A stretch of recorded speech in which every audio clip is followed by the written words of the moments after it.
এই কাৰ্যসূচীটোৱে আপোনালোকৰ এই গাঁওবিলাকক কি কৰিব একতাৰ দোলেৰে বান্ধি ৰাখিব আমাৰ ধৰ্মৰ সংজ্ঞা সৰ্বপল্লী ৰাধাকৃষ্ণনে কৈছে dharma is that which bind society together but which divides society breaks it up into parts and makes people fight one another is adharma যদি আমাৰ মানে ধৰ্মই একতাৰ দোলেৰে বান্ধি ৰাখে যদি আমাৰ একতা নাথাকে সেইখন অধৰ্মী সমাজ আপোনালোকৰ 13খন গাঁৱৰ মাজত ডাক্তৰ ইঞ্জিনিয়াৰ অফিচাৰ প্ৰবক্তা অধিবক্তা বুদ্ধিজীৱী জ্ঞানী মানি বহুত মানে উচ্চপদস্থ বিষয়ত চাকৰি কৰা মানুহ আছে কিন্তু ইজনক দেখিলে যদি সিজনে সিফালে মূৰটো ঘূৰাই ইজনৰ প্ৰতি যদি সিজনৰ সদ্ভাৱ নাই এইখন অধৰ্মী সমাজ আপুনি বাহিৰৰ পৰা দেখিছে এঘৰ মানুহ ধনে ধানে টকাই পইচাই গাড়ীয়ে মটৰে পকা ঘৰে দুৱাৰে নদন বদন হৈ আছে ভিতৰত গৈ সোমাই দেখিলে স্বামী স্ত্ৰীৰ মাজত মাতবোল নাই শাহু বোৱাৰীৰ মাজত মাতবোল নাই ককাই ভাইৰ ইজনৰ প্ৰতি সিজনৰ সদ্ভাৱ নাই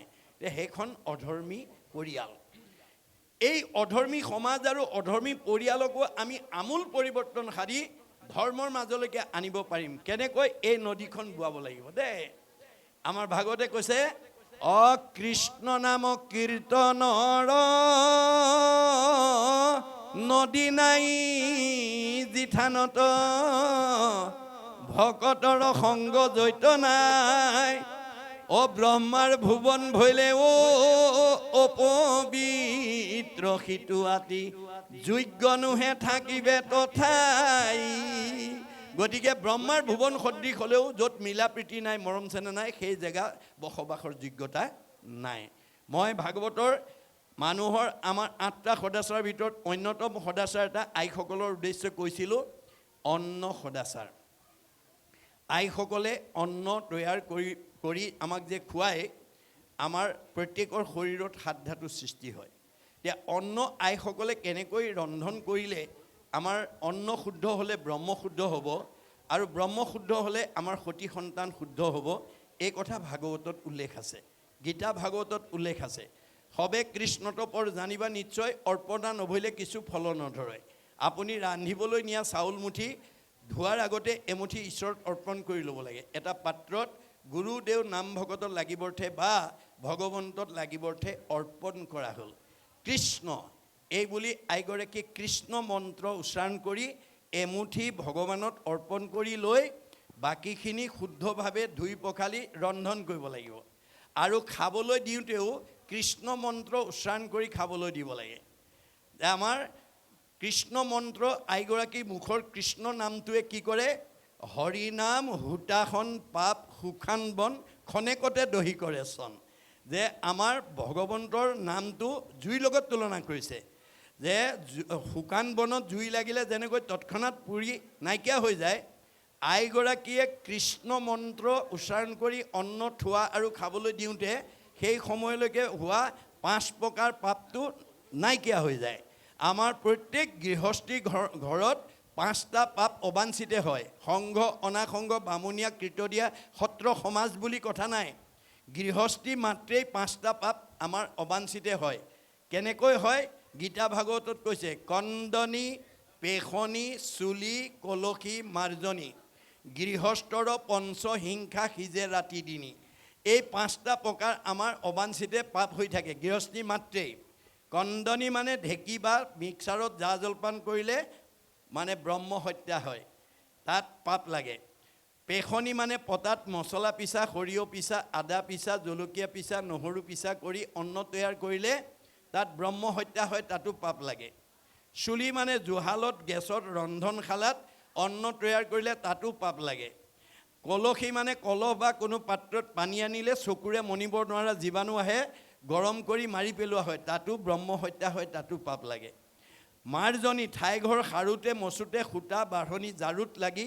চকুৰে মনিব নোৱাৰা পোক পৰুৱা মৰে মচিবলৈ যাওঁতেও চকুৰে মনিব নোৱাৰা জীৱাণু মৰি আহে তাতো পাপ ব্ৰহ্ম হত্যা হয় তাতো পাপ লাগে তাৰ দুখে গৃহবাসী স্বৰ্গক নাযায় এই 5টা পাপ কন্দনী পেখনি চুলি কলসী মাৰ্জনী গৃহস্থৰ পঞ্চ হিংসা সিজে ৰাতি দিনী ৰাতিপুৱা শুই উঠাৰ পৰা গধূলা খোৱালৈকে এই কামবিলাক কৰোঁতে 5টা পাপ আমাৰ প্ৰত্যেক গৃহস্থী ঘৰত মানে অবাঞ্ছিত হৈ যায় তাৰ দুখে গৃহবাসী স্বৰ্গক নাযায় কৃষ্ণ অৰ্থে কৰি পুনো মুকুতিক পায় আইগৰাকীয়ে যদি কৃষ্ণ সংস্কৃতি অৱলম্বন কৰি ৰন্ধন কৰিব পাৰে ঘৰৰ কৰ্মবিলাক কৰিব পাৰে খাবলৈ দিব পাৰে তে এই পাঁচটা পাপে আমাক স্পৰ্শ কৰিব নোৱাৰে কাৰণ আইগৰাকীৰ মুখৰ কৃষ্ণ শব্দটো মানে নিশ্চিত হোৱাৰ লগে লগে সেই সময়ৰ পাপবিলাক সব নাইকিয়া হৈ যায় সেইকাৰণে আইসকলে খাবলৈ দিওঁতেও কৃষ্ণ খাওক বুলি ক'ব লাগে দেই যিকোনো বস্তু খাদ্য দ্ৰব্য আমাৰ দিওঁতে কৃষ্ণ খাওক বুলি মই আপোনালোকৰ এখন গাঁৱৰ আইসকলে কৃষ্ণ বুলি নোকোৱাকৈ দিয়ে বুলি ভবা নাই দেই মাত্ৰ আমাৰ বেদৰ নিয়মটো কৈছোঁ কোনোবাই যদি কিবা কাৰণত পাহৰি আছে অহাকালিৰ পৰা আৰম্ভ কৰি দিব কাৰণ কৃষ্ণ মন্ত্ৰ হীন দ্ৰব্য মতি তাৰ দুষ্টা অন্ন জল সুৰা তাৰ কুকুৰৰ বিষ্টা আইগৰাকীয়ে ৰান্ধি বাঢ়ি নি খাবলৈ দিয়া বস্তু যদি কৃষ্ণ খাওক বুলি নকয় অকল খাওক বুলি কৈ থৈ আহে তে সেই দ্ৰব্যটো প্ৰদূষণযুক্ত হৈ থাকে পাঁচটা পাপ তাত লাগি থাকে আৰু কৃষ্ণ বুলি নোকোৱাকৈ দিয়া মহিলাগৰাকীক দুষ্টমতী বুলি কৈছে তেওঁ হয়তো কিবা অভিমান আছে মানে বিদ্যাৰ অভিমান ধনৰ অভিমান বা মানে দেহৰ অভিমান কিবা এটা অভিমান থাকিলেহে কৃষ্ণ বুলি ক'বলৈ লাজ কৰে আজিৰ তাৰিখত মানুহৰ জন্ম লৈ যদি ভগৱন্তৰ হাজাৰটা নামৰ পৰা এটা নাম ল'বলৈ যদি কোনোবাই লাজ কৰে লাজ মানে মায়া মায়া মানে অজ্ঞান অজ্ঞান মানে আন্ধাৰ আন্ধাৰ মানে দুখ দুৰ্গতি আজিৰ তাৰিখত যদি কোনোবাই মানুহৰ জন্ম পাই ঈশ্বৰৰ নাম এটা ল'বলৈ লাজ কৰে ইতস্তত কৰে অৱহেলা কৰে সেই জীৱটো দিনে দিনে দুখ দুৰ্গতি ফালে গতি কৰিব সেইকাৰণে আপোনালোক যিসকল আই আছে ইয়াত আইসকলে যাতে এই নিয়মটো নিজে শিকাৰ লগতো ছোৱালীজনীকো শিকাব আমাৰ জৱাহৰলাল নেহৰুৱে কৈছে if you educate a boy you educate individual only if you educate a girl you educate the entire family আপুনি যদি এটা ল'ৰাক শিক্ষা দিয়ে ব্যক্তিগত শিক্ষা দিয়া হ'ব এজনী ছোৱালীক যদি এই নীতি শিক্ষা দি পঠিয়াই ভৱিষ্যত পৰিয়ালটোৰ কাৰণে উপকাৰ হ'ব সেইকাৰণে আইসকলৰ ওপৰতে এখন ঘৰ এটা পৰিয়াল এখন সমাজ এটা পৰিৱেশৰ উন্নয়ন নিৰ্ভৰ কৰিছে ঋকবেদত কৈছে ন গৃহম গৃহম ইতি আহু গৃহিণী গৃহম উচ্যতে তয়াহি সহিতা সৰ্বান পুৰুষায়াম সমষ্ণুতে যিখন ঘৰৰ যিখন সমাজৰ আইসকল ঈশ্বৰমুখী হ'ব ভক্তিমুখী হ'ব তেওঁ নিজেতো উদ্ধাৰ হ'বই সেই ঘৰখনৰ পৰিয়ালৰ সমাজৰ জীৱবিলাকক চতুৰ্বৰ্গ সাধন কৰিব পাৰিব আৰু যিসকল আই ভক্তি বিমুখী হ'ব মানে মহাভাৰতৰ বন পৰ্বত কৈছে জৈশ ভাৰ্যা গৃহে নাস্তে সাধিসা পুণ্য চাৰিতা অৰণ্যং তেন গন্তব্যং যথা অৰণ্যং তথা গৃহম যিখন ঘৰৰ যিখন পৰিয়ালৰ যিখন সমাজৰ আইসকল ভক্তি বিমুখী হ'ব তেওঁ নিজেতো নষ্ট হ'বই সেই সমস্ত পুৰুষক নষ্ট কৰিব আৰু ঘৰ গুচি বাঁহতল কৰিব আমি ঘৰ গুচি বাঁহতল হোৱাটো কোনেও নিবিচাৰোঁ ঘৰ গুচি বৈকুণ্ঠ হোৱাটো বিচাৰোঁ গতিকে ঘৰ গুচি বৈকুণ্ঠ কৰিবলৈ হ'লে আমাৰ আইসকলৰ গাত 7টা সৎগুণ থাকিব লাগিব বুলি গীতাত কৃষ্ণই অৰ্জুনক কৈছে এই কথাকেইটা কোৱাৰ পিছতেই মই আপোনালোকৰ মাজৰ পৰা আজি আলোচনা বিদায় ল'ম সময় যিহেতু অতীত হৈ গৈছে আমাৰ আইসকল আজি ইয়াত উপস্থিত থকা আইসকলৰ কাৰোবাৰ গাত যদি 7টা সৎগুণ আছে তেওঁ এগৰাকী ভাগ্যৱতী মহিলা যদি কমি আছে পুৰাই ল'ব দেই মই কৈ থৈ যাওঁ গীতাত কৃষ্ণই অৰ্জুনক কোৱাৰ চলে আমাৰ গৃহস্থী ধৰ্মৰ আইসকলৰ থাকিবলগীয়া গুণকেইটা কথা কৈছে 7টা গুণ থাকিব লাগিব কি 7টা গুণ প্ৰথম কীৰ্তি চিৰি বাকৈশ্য নাৰীনাং ধীতি মেধা ক্ষমা স্মৃতি এই 7টা 1 নম্বৰ গুণটো কীৰ্তি আইসকলৰ কামবিলাক আনৰ প্ৰশংসনীয় হ'ব লাগে নিট এণ্ড ক্লিন ডিচিপ্লিন আইসকলে কৰা কামবিলাক আনে দেখিলে প্ৰশংসা কৰাৰ দৰে হ'ব লাগিব পৰিষ্কাৰ পৰিপাটি নিয়মানুৱৰ্তিতা এই গুণটো আইসকলৰ গাত থাকিব লাগিব চিৰি নিজেও ধুনীয়া হৈ থাকিব লাগিব পৰিয়ালটোৰ প্ৰতিজন সদস্য ধুনীয়াকৈ থকাৰ ক্ষেত্ৰত ঘৰখনৰ পৰিৱেশটো সুন্দৰ কৰি ৰখাৰ ক্ষেত্ৰত গুৰুত্ব দিব লাগিব বাকৈশ্য কথা ক'ব জানিব লাগিব আজি কথা ক'ব নজনাৰ কাৰণে বহুত শাহুৱেকক বোৱাৰীয়েকে বেয়া পায় বহুত বোৱাৰীক শাহুৱে বেয়া পায় বহুত দেউৰেকক নবৌকে বেয়া পায় বহুত নবৌয়েকক দেউৰেকে বেয়া পায় ইত্যাদি ইত্যাদি গতিকে কথা ক'ব নজনাৰ কাৰণে আমাৰ পৰিয়ালত বিশৃংখল হয় গতিকে আমাৰ কথাবিলাক আইসকলক কেনেকৈ ক'ব লাগিব সত্য প্ৰিয় হিত এই বিষয়ে ইতিমধ্যে মই আলোচনা কৰিছোঁ সঁচা কথা ক'ব শুনিবলৈ ভাল পোৱাকৈ ক'ব আৰু আনৰ উপকাৰ হোৱাকৈ ক'ব। তেতিয়া আপোনাৰ কি হ'ব? পৰোপকাৰায় পুণ্যম। আপুনি কোৱা কথাটোৰ কাৰণে যদি আনৰ উপকাৰ হয়, আপুনি কোৱাজনৰ পুণ্য হ'ব। আৰু পুণ্য হ'লে আপুনি জীৱনত সুখ ভোগ কৰিব পাৰিব, জীয়াই থাকোঁতে উত্তৰণ হ'ব আৰু মৰিলে সদ্গতি পাব। পাপায় পৰপীড়নম। যদি আনক দুখ পোৱাকৈ কথা কয়, আপোনাৰ পাপ হ'ব। আপুনি নাভাবিব, মই মানে কোনো শাহুৱে নাভাবিব মই বোৱাৰীক আজি একদম ঠিকছে কৈ দিছোঁ, হাড়লৈকে ভেজাই দিছোঁ। ভগৱানে কৈছে তুমি সাজু হৈ থাকা তাৰ দুগুণ পাবৰ কাৰণে। কাৰণ মই বোৱাৰীৰ দেহতো মই আছোঁ, শাহুৰৰ দেহতো ময়ে আছোঁ। মোক দুখ দি তুমি কেতিয়াও বাচি যাব নোৱাৰিবা। ন ভুক্তং ক্ষয়তে কৰ্ম কল্পকৌটিশৰ্তে অপি অৱশ্যমেব ভুক্ত ইবম কৃত কৰ্ম শুভাশুভম। আপুনি বেয়া কথা কৈ সাৰি যাব নোৱাৰিব, আপুনি তাৰ দুগুণ বেয়া ফল ভোগ কৰিব লাগিব। বা কৈছ নাৰী নাং ধীতি ধৈৰ্য গুণ। যিখন ঘৰৰ আইসকল ধৈৰ্যশীল হ'ব, সেইখন ঘৰৰ স্বামী বা পৰিয়ালবৰ্গ বিপদমুখী হ'ব নোৱাৰে। আমাৰ ধৈৰ্য গুণটো কেনেকুৱা হ'ব লাগিব? শৈবা, হৰিচন্দ্ৰ ৰজাৰ ভাৰ্যা শৈবাৰ দৰে হ'ব। শৈবাই ধৈৰ্য গুণৰ পৰিচয় কেনেকৈ দিছে? যে হৰিচন্দ্ৰ ৰজাই শৈবাৰ লগত কোনো আলোচনা নকৰাকৈ সত্যত বন্দী হৈ বিশ্বামিত্ৰক সমস্ত ৰাজ্যধন দি দিলে। অৱশেষত দক্ষিণা দিবলৈ হাতত পইচা নাই। এমাহ সময় খুজিলে, ঋষিবৰ মোক এমাহ সময় দিয়া। ঋষিয়ে ক'লে হ'ব তোমাক এমাহ সময় দিছোঁ। এমাহ সময় লৈ তেওঁ ভাৰ্যাক লৈ এখন উপবনত পলাই আছেগৈ। বিশ্বামিত্ৰই এমাহৰ পূৰ্বে বিচাৰি বিচাৰি গৈ উপবনত পাই পেলাই হৰিচন্দ্ৰক উদ্দেশ্যি ক'লে, এৰা ৰাজা হৰিচন্দ্ৰ, মোৰ দক্ষিণাটো যদি হেলা কৰ তই, সবংশকে সাপি ভস্ম কৰি বহু মই। মোৰ দক্ষিণাত যদি অৱহেলা কৰ তো গোটেই বংশ মই সাপি ধ্বংস কৰি দিম। ঋষিৰ বচন শুনি হৰিচন্দ্ৰ ৰায় কপিবে লাগিলে মুখে মাত বোল নাই। ঋষিয়ে যদি গোটেই সাপ দি মোৰ বংশটো ধ্বংস কৰি দিয়ে, মোৰ ৰজা উপাধি লোৱাৰ পৰা কি হ'ব? গতিকে মুখৰ মাত হেৰাই গৈছে। মনৰ কথা ক'বলৈ ভাৰ্যাৰ বাবে দ্বিতীয় ব্যক্তি নাই। ভাৰ্যা কছাহিয়া ৰাজা বুলিলা বচন, অশুনা প্ৰাণেশ্বৰী মূৰ বাক্যে দিও মন। হে ভাৰ্যা, তুমি মোৰ মনৰ কথালৈ অকণমান গুৰুত্ব দিয়া। কেনমতে ঋষিৰ মই খুজিবো ধাৰ, কেনমতে বংশক মই কৰিবো উদ্ধাৰ। মই এতিয়া ঋষিৰ ধাৰটো কেনেকৈ পৰিশোধ কৰোঁ, বংশটো কেনেকৈ উদ্ধাৰ কৰোঁ, মই হতাশ হৈ গৈছোঁ। মোৰ মুখৰ মাত হেৰাই গৈছে। যিটো সময়ত স্বামী হতাশ হৈছে, মুখৰ মাত হেৰাই গৈছে, স্বামীক প্ৰেৰণা দিবৰ কাৰণে, সাহস দিবৰ কাৰণে ভাৰ্যাই কেনেকৈ উত্তৰ দিলে?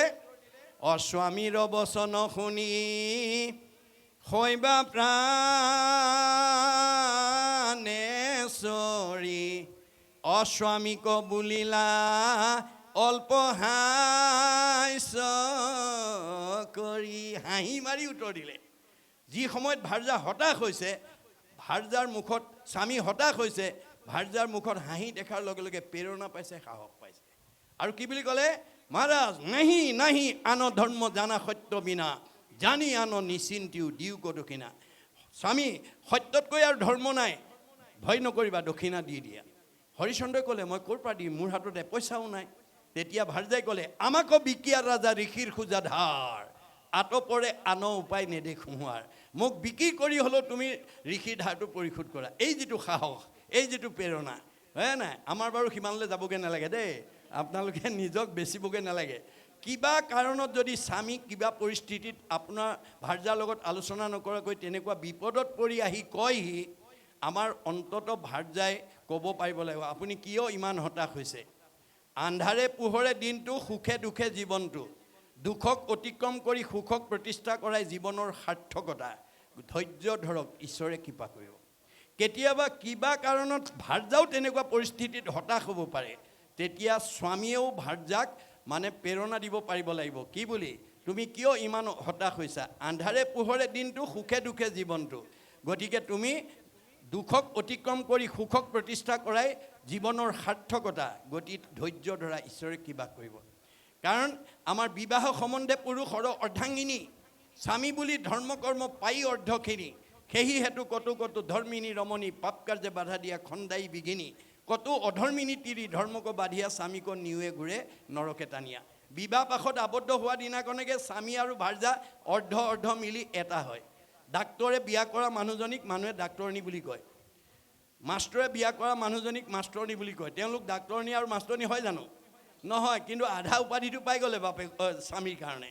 ঠিক তেনেকৈ বেয়া কাম ভাল কাম কৰিলে আধা আধা ইজনে সিজনৰ লগত মানে সম্পৰ্ক থাকে। স্বামীয়ে বেয়া কৰিলে কাৰ স্বামী বুলি ভাৰ্যাৰ নামটো আহিব, ভাৰ্যাই ভুল কৰিলে কাৰ মানে ভাৰ্যা স্বামীৰ নামটো আহি যায়। গতিকে ইজনৰ সিজনৰ লগত সম্পৰ্ক আছে। এই কথা জানি ধৰ্মিনী নাৰীবিলাকে কেতিয়াও মানে স্বামীক বিপথে যাবলৈ নিদিয়ে। যাৰ কাৰণে ৰাধিকা সতীয়ে গুৰুজনৰ ওচৰত মানে সিদিনা কি বুলি কৈছিল, গুৰুদেৱ মোৰ এটা সতীত্ব গুণৰ অন্যতম বৈশিষ্ট্য হ'ল যদি স্বামী মন্দ কৰ্ম কৰে আচৰণ, মিষ্ট বাক্য কৰি তাক কৰোঁ নিবাৰণ। মোৰ চকুৰ আগত যদি স্বামীয়ে ভুল কৰা দেখোঁ, মই তেওঁক মধুৰ বাক্যৰে তেওঁক ভুল পথৰ পৰা শুদ্ধলৈ আনিবৰ কাৰণে যত্ন কৰোঁ। বোলে কাৰণ বোলে বিবাহ সম্বন্ধে পুৰুষৰ অৰ্ধাংগিনী, মই তেওঁৰ অৰ্ধাংগিনী ৰূপে আছোঁ, যে তেওঁৰ কৰা কৰ্মৰ আধা অংশ মই ভুগিব লাগিব। সেইকাৰণে মই স্বামীক কেতিয়াও বিপথে যোৱাটো নিবিচাৰোঁ। তুমি কেনেকুৱা ভুল পথে গ'লে অগ্ৰাধিকাৰ দিয়া? বোলে যদি কলি থকা ঠাইলৈ যায়। কলি ক'ত থাকে? অলপ আগতে আলোচনা কৰিছোঁ যে নিৰ্পতি বুলন্ত কলি তোক দিলোঁ স্থান, জৈত খেলে জুৱা পাশা কৰে মদ্যপান। স্ত্ৰী পঞ্চ সোণা গৃহস্থৰ থাকে জৈত, এই চাৰি স্থান দিলোঁ বঞ্চগা। এই চাৰিটা ঠাইত বোলে মদ খোৱাত কিয় বাধা দিয়া? মাদ্যতি যত তৎ মদ্যম, মদ খালে নিচা লাগে। বুদ্ধি লুম্পতি যত দ্ৰব্যম মদকাৰী তদচ্ছতে, নিচাযুক্ত বস্তু খালে সৎবুদ্ধি বিনাশ হৈ অসৎ ফালে গতি কৰে। মোৰ স্বামীয়ে যাতে নিচাযুক্ত বস্তু খায়, মানে মদ ভাং খাই যাতে নিচাযুক্ত হ'ব লগা নহয় আৰু সৎবুদ্ধিৰ পৰা বিপথে যাব লগা নহয়, তাৰ কাৰণে মই তেওঁক গুৰুত্ব দিওঁ। বৰ সুন্দৰ হৈছে। যোৱা পানী আনা, 3টা গাঁঠি এপল পানী আৰু এপল মাটি ব্ৰহ্মপুত্ৰৰ পৰা যোগবলৈ আনি টেম্বুৱনী জানত পেলাই দিয়াৰ লগে লগে বুৱতী নদী বন্ধ হৈ গ'ল। সেই অঞ্চলৰ ৰাজ্য বানপানী কবলৰ পৰা মুক্ত হ'ল। আজিও নগাঁৱত সেই মানে ঠাইটো মানে বৰদোৱাত শান্তিজান হিচাপে পৰিচিত হৈ গ'ল। এয়া আইসকলৰ মানে ভক্তি জ্ঞানৰ বা সতীত্ব গুণৰ মাহাত্ম্য। এতিয়া এই তত্ত্বটো নজনা আমাৰ এগৰাকী আইক, আমাৰ কোনোবা বাপ বা অন্যই যদি তেনেকুৱা ভুলত পৰি পেলাই যদি আমাৰ গৰাকীক যদি কওঁগৈ, হেৰা মোৰ এনেকুৱা হ'ল নহয়, কি হ'ব এতিয়া? আমাৰ গৰাকীয়ে কি ক'ব? ভাল হৈছে, মোৰ লগত কোনো আলোচনা নকৰাকৈ কৰিছিলে নহয়, আপোনাৰ আৰু হ'ব লাগিব, এনেকৈ বুলিহে ক'ব। তাৰমানে সান্তনা দিয়ক চাৰি, জ্বলা জুইত ঘিউহে ঢালি দিব। এতিয়া আমাৰ গুৰুজনাৰ দৰ্শনটো হ'ল কি, ভাগৱতৰ দৰ্শনটো হ'ল কি, পাৰিবাৰিক জীৱন, দাম্পত্য জীৱন, যুগ্ম জীৱন, সাংসাৰিক জীৱনত আমাৰ জ্বলা জুই নুমাবলৈ আমি পানী ঢালিবলৈ শিকিব লাগিব। জ্বলা জুই নমাবলৈ ঘিউ ঢালিলে নহ'ব। অৰ্থাৎ কিবা কাৰণত স্বামীৰ খং উঠিলে ভাৰ্যাই হাঁহি এটা মাৰি তেওঁক সান্তনা দিব পৰা গুণটো থাকিব লাগিব। কেতিয়াবা কিবা কাৰণত ভাৰ্যাৰ কিবা এটা খং উঠিলে স্বামীয়েও হাঁহি মাৰি ভাৰ্যাৰ খংটো মানে সান্তনা দিবৰ কাৰণে আমি জানিব লাগিব। গতিকে এয়া হৈছে আমাৰ পাৰিবাৰিক জীৱনৰ নীতি। এইখিনি আমি জানিব লাগিব। তাৰপিছত কি থাকিব লাগিব? মেধা মানে তৎপৰতাই কামবোৰ কৰি যোৱা গুণটো থাকিব লাগিব। কৰোঁ নকৰোঁ এনেকুৱা অৱহেলা ভাৱেৰে কামবিলাক আমাৰ আইসকলে কৰিব নালাগে। মেধা, স্মৃতি, মনত থকা গুণটো থাকিব লাগিব। ঘৰত কি আছে কি নাই, কোনটো বস্তু ক'ত আছে, এই কথাখিনি ক'ব পাৰিব লাগিব। আৰু মানে ক্ষমা গুণ আইসকলৰ থাকিব লাগিব। যিখন ঘৰৰ আইসকলৰ ক্ষমা গুণ আছে, স্বামী বিপদত নপৰে, পৰিয়ালটোত বিপদত নপৰে।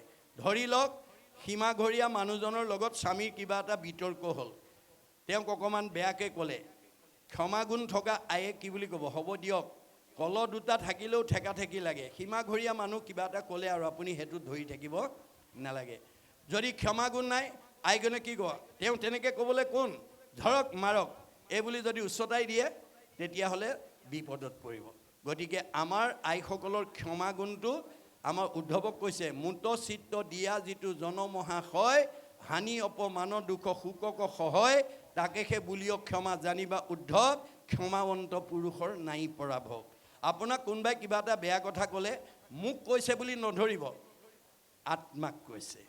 আপুনি ঈশ্বৰক গতাই দিব, প্ৰভু এয়া মোক কোৱা নাই, তোমাক কৈছে, তুমি ব্যৱস্থা ল'বা। বয়স 100%, 100% তাৰ প্ৰতিক্ৰিয়া কৰিব। তাকে নকৰি যদি আপুনি প্ৰতিবাদ কৰে 50-50 হৈ যাব। আপোনাক কোনোবাই এটা বেয়াকৈ ক'লে যদি আপুনি দুটা বেয়াকৈ কৈ দিয়ে, আপোনাৰ দুইজনৰ সমান হৈ যাব। গতিকে আমাৰ ক্ষমা গুণৰ নিদৰ্শন অৱতাৰী পুৰুষ বুদ্ধদেৱে দেখুৱাই থৈ গৈছে। বুদ্ধদেৱৰ বৈশিষ্ট্য আছিল কি? নিতৌ ভিক্ষা মাগি জীৱিকা নিৰ্বাহ কৰে। তেওঁ দুবেলা দুমুঠি খাবৰ কাৰণে যিমানটো প্ৰয়োজন সেইটো পোৱাৰ পিছত আৰু দ্বিতীয় ঘৰত ভিক্ষা মাগিবলৈ নাযায়। এদিন তেওঁ এজন ব্ৰাহ্মণৰ ঘৰত ভিক্ষা মাগিবৰ কাৰণে চোতালত থিয় হোৱাৰ লগে লগে ব্ৰাহ্মণ বাৰাণ্ডাতে চকী পাৰি বহি আছিল। বুদ্ধদেৱৰ ওপৰত তেওঁ কি আক্ষেপ আছিল বুদ্ধদেৱে নাজানে। চোতালত থিয় হোৱাৰ লগে লগে বুদ্ধদেৱক এফালৰ পৰা গালি পাৰিবলৈ আৰম্ভ কৰিলে। বুদ্ধদেৱে নীৰৱে শুনি আছে। ব্ৰাহ্মণে গালি পাৰি আছে। আমাৰ বুঢ়াসকলে কয় এখন তাল নাবাজে। ব্ৰাহ্মণে গালি পাৰি আছে, বুদ্ধদেৱে কোনো প্ৰত্যুত্তৰ দিয়া নাই। ব্ৰাহ্মণে গালি পাৰি পাৰি পাৰি পাৰি পাৰি গালি পাৰিবলৈ নাইকিয়া হৈ গ'ল। তেতিয়া তেওঁ নীৰৱতা অৱলম্বন কৰিছে। তেতিয়া বুদ্ধদেৱে সেই সুযোগতে ক'লে, দেও মই অকণমান কিবা ক'ব পাৰোঁনে? কোৱা, কি আছে কোৱা। তোমাৰ ঘৰলৈ অতিথি আহিলে তুমি কিবা দ্ৰব্য দি সৎকাৰ কৰা বোলে হয়। তুমি দিয়া দ্ৰব্যটো যদি অতিথিয়ে গ্ৰহণ নকৰে তুমি পেলাই দিবা নে দ্ৰব্যটো তোমাৰ ঘৰতে ৰাখিবা? কিয় পেলাই দিম? মোৰ দ্ৰব্যটো গ্ৰহণ নকৰিলে মোৰ ঘৰত থাকিব। তেতিয়াহ'লে তুমি ইমান সময় মোক যিখিনি আতিথ্য কৰিলা মোৰ সেইখিনি গ্ৰহণ কৰা নহ'ল, তোমালোকে থাকিলেতো। তাৰমানে তুমি যিখিনি মোক গালি পাৰিলা মোৰ গ্ৰহণ কৰা নহ'ল, তোমালোকে থাকিলেতো। লগে লগে ব্ৰাহ্মণে এজন সাধাৰণ পুৰুষ নহয় বুলি চকীৰ পৰা নামি আহি অষ্টাংগে সেৱা জনাই দীক্ষা গ্ৰহণ কৰিছে।